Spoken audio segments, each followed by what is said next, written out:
Mafia വാഴും ദേവസ്വം എന്ന് പറഞ്ഞ് ജനം ടി വി ഒരു പരമ്പര ആരംഭിച്ച് ഏതാനും ദിവസങ്ങളായി. ഇതേ തുടർന്ന് സംസ്ഥാനത്തിന്റെ വിവിധ ഭാഗങ്ങളിൽ നിന്ന് വെട്ടിപ്പിന്റെ, തട്ടിപ്പിന്റെ, കാണാതായ സ്വർണത്തിന്റെ, ഭഗവാന്റെ തിരുവാഭരണങ്ങളുടെ ഒക്കെ വാർത്തകളാണ് പുറത്തു വന്നുകൊണ്ടിരിക്കുന്നത്. ഏറ്റവും പുതിയ വാർത്തയിലേക്ക് പോവുകയാണ്. ഈ പരമ്പരയിലെ മലബാർ ദേവസ്വം ബോർഡിന് കീഴിലുള്ള കോഴിക്കോട് മുഖവൂർ കാമ്പുറത്ത് ഭഗവതി ക്ഷേത്രത്തിലും കാണിക്കയായി ലഭിച്ച 8 പവനോളം സ്വർണം കാണാനില്ല എന്നാണ് പരാതി.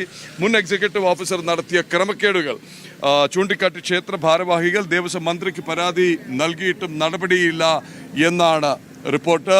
രമ്യദാസ് ചേരുകയാണ് കോഴിക്കോട് നിന്ന്. രമ്യ, തുടരുകയാണല്ലോ തട്ടിപ്പിന്റെയും മോഷണത്തിന്റെയും പരമ്പര. എന്തൊക്കെയാണ് വിശദാംശങ്ങൾ?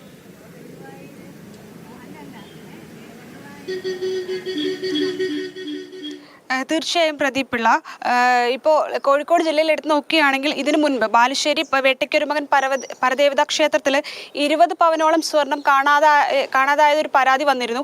ഇതിന് പിന്നാലെ തന്നെയാണ് ഇപ്പോൾ ഈ മലബാർ ദേവസ്വം ബോർഡിന് കീഴിലുള്ള മുഖവൂർ കാവുംപുറത്ത് ഭഗവതി ക്ഷേത്രത്തിലും ഈ ഭക്തർ കാണിക്കയായി അർപ്പിച്ച 8 പവനോളം സ്വർണം കാണാതെയായി എന്നുള്ളത് പരാതി കൂടി വരുന്നത്. ഇത് 2017 ഈ ക്ഷേത്രത്തിൽ വെരിഫിക്കേഷൻ നടത്തുമ്പോഴായിരുന്നു ഇത്തരത്തിൽ ഭക്തർ നൽകിയ ഈ 8 പവനോളം സ്വർണം കാണാനില്ലെന്ന് പരാതി ഉയരുന്നത്. അന്ന് തന്നെ ഈ ക്ഷേത്രത്തിലെ മുൻ എക്സിക്യൂട്ടീവ് ഓഫീസറായിരുന്ന അയാൾക്കെതിരെ ഇയാളുടെ ക്രമക്കേടുകൾ ചൂണ്ടിക്കാട്ടിയെല്ലാം ദേവസ്വം മന്ത്രിക്കും കമ്മീഷണർക്കുമൊക്കെ ഇവിടുത്തെ ക്ഷേത്രം ഭാരവാഹികൾ ദേവസ്വം മന്ത്രിക്കെല്ലാം പരാതി നൽകിയിരുന്നു. എന്നാൽ ഇതൊരു തരത്തിലും നടപടി ഉണ്ടായിരുന്നില്ല. 8 പവനോളം സ്വർണ്ണമാണ് കാണാതായിട്ടുള്ളത്. ഇതിൽ ഭക്തർ അർപ്പിച്ച താലിയുണ്ട്, അതുപോലെ തന്നെ സ്വർണ്ണപ്പൊട്ട് ഉൾപ്പെടെ 8 പവനായിരുന്നു കാണാതെയായിരുന്നത്.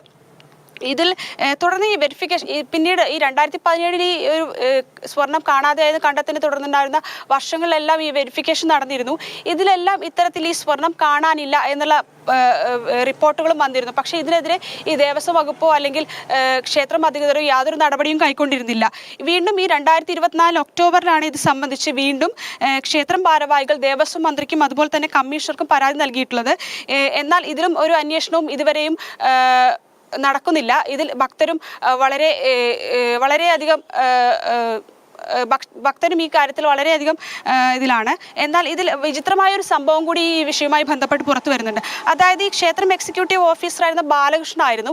ഈ സർവീസിൽ നിന്നും വിരമിച്ച ശേഷവും ഇദ്ദേഹം ഈ ക്ഷേത്രത്തിലെ സ്വർണ്ണ ഉരുപ്പിടികൾ അതുപോലെ തന്നെ വിവരങ്ങളും ഇതുപോലെ താക്കോലും ഒന്നും ഈ പുതുതായി ചുമതലയേറ്റ എക്സിക്യൂട്ടീവ് ഓഫീസർക്കോ മറ്റോ കൈമാറിയിരുന്നില്ല എന്നൊരു വാർത്ത കൂടിയാണ് പുറത്തു വരുന്നത്. ഈ ക്ഷേത്രത്തിലെ വിലപിടിപ്പുള്ള വസ്തുക്കളെല്ലാം മാസങ്ങളോളം ഇയാളാണ് കൈവശം വെച്ചിരുന്നത്.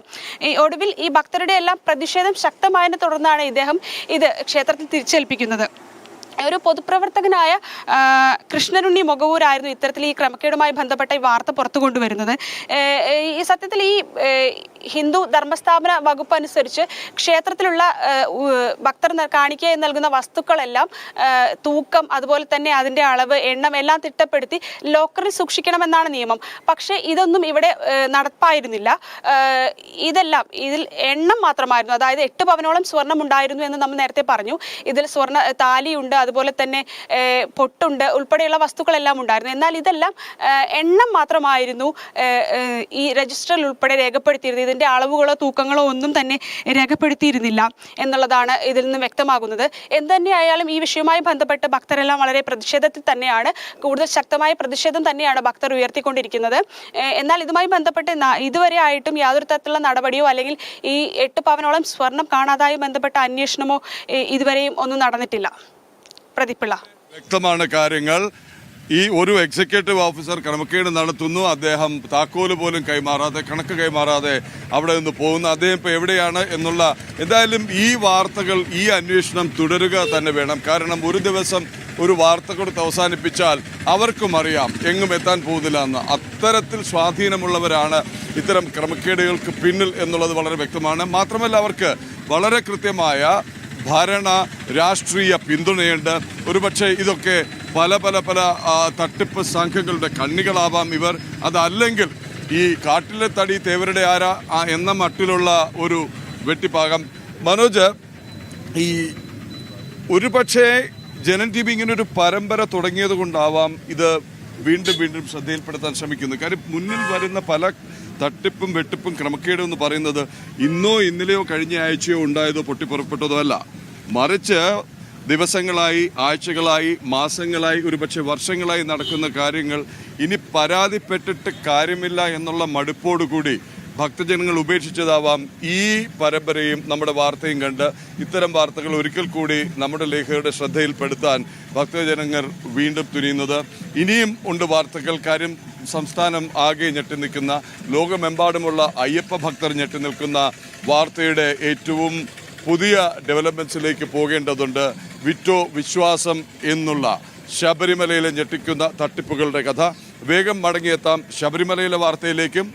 ഒപ്പം തന്നെ പ്രേക്ഷകർ ഒരിക്കൽ കൂടി ഓർപ്പിക്കുകയാണ് പ്രേക്ഷകരെ, ഞങ്ങളിപ്പോഴുള്ളത് കൊട്ടാരക്കര ഗണപതി ക്ഷേത്ര പരിസരത്താണ്. വലിയ തിരക്കാണ് ഇവിടെ അനുഭവപ്പെടുന്നത്. ഞായറാഴ്ചയാണ്.